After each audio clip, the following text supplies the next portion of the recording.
7월 15일 월요일, 오늘 10% 이상 급등한 종목과 그 이유에 대해서 알아보겠습니다. 오늘 장은 오후 3시 30분 키움증권 기준으로 코스피 지수는 0.14% 상승한 2860.92포인트로 마감했습니다. 외국인은 매도, 기관은 매수로 임한 가운데 개인은 매도로 대응했네요. 한편 코스닥 지수는 0.30% 상승한 852.88포인트로 마감했습니다. 외국인은 매수, 기관은 매도로 임한 가운데 개인은 매도로 대응했습니다. 그럼 본격적으로 오늘의 급등 종목들을 살펴볼게요. 오늘 10% 이상 급등한 종목은 총 29종목으로 코스피에서는 8종목, 코스닥에서는 21종목이 나왔습니다. 이 중 상한가 종목은 인디F 한 종목이고요. 오늘 하한가 종목은 없었습니다. 총 29개의 급등 종목들을 한데 모아서 섹터별로 묶어보니 3개 테마로 나눠볼 수 있었어요. 그 외 나머지는 개별 이슈로 오른 종목들인데요. 먼저 1번 트럼프 전 대통령 섹터입니다. 트럼프 전 대통령이 유세 중에 피격을 당했습니다. 피격 직전에 고개를 움직이면서 다행히 총알은 비껴나갔는데요. 이번 사태로 트럼프의 재선 가능성이 더 높아졌다고 평가되면서 트럼프 테마주들이 강세를 보이고 있어요.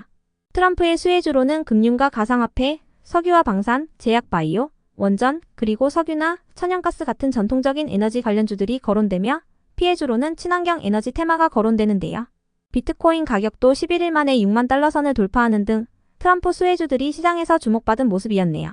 재건 관련주들의 경우 트럼프 전 대통령이 몇 달 전 러시아와 우크라이나 간의 전쟁 종료 시나리오를 구상하고 있다는 기사가 나오면서 트럼프 테마주로 묶였습니다.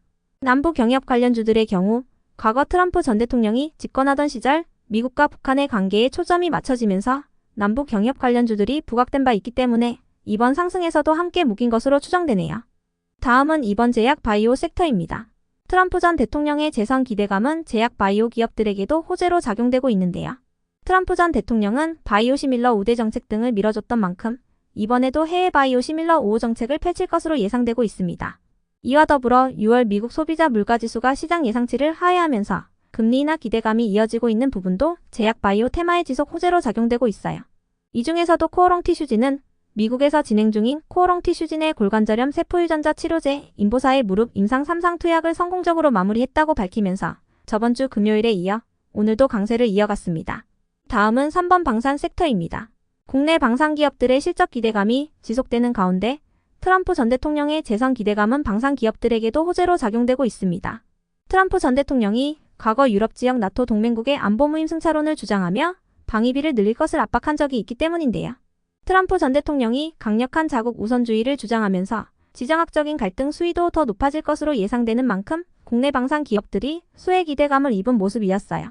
한편 최근 북한과 러시아가 군사 및 경제 협력을 강화하기로 한 부분도 방산 섹터에 지속 매수세가 유입되는 이유로 해석되고 있는데요.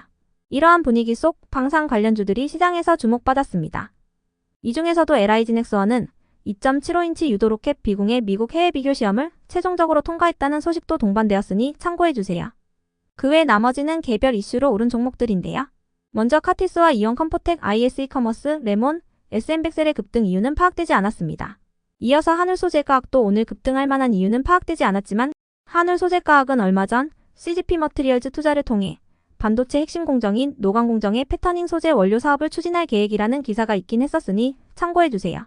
다음으로 디알텍은 계열사인 시스바이오젠이 독자적인 암 조기 진단 기술을 개발했다는 소식에 강세를 보였습니다. 해당 진단 기술은 특히 전립선암과 유방암을 초기 단계부터 높은 확률로 진단할 수 있어 환자의 삶의 질 개선에 큰 도움을 줄 것으로 전망되고 있습니다. 이러한 소식 속 디알텍이 강세를 보인 가운데 같은 의료기기 섹터이자 최근 로슈와의 계약 소식을 전했던 바이오다인도 함께 상승한 것으로 추정됩니다. 끝으로 한미글로벌이 상승했습니다.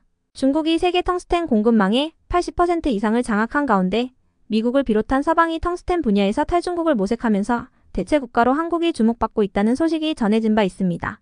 특히 캐나다의 알몬티 인더스트리스가 개발 중인 강원 영월군 상동읍 텅스텐 광산 등을 주목하고 있다고 전해졌는데요. 이러한 소식 속 한미글로벌이 영월군 상동광산의 재가동을 위해 각종 장비 및 부대시설 설치 등의 건설관리 사업을 수행했던 이력이 지속 부각된 것으로 파악됩니다.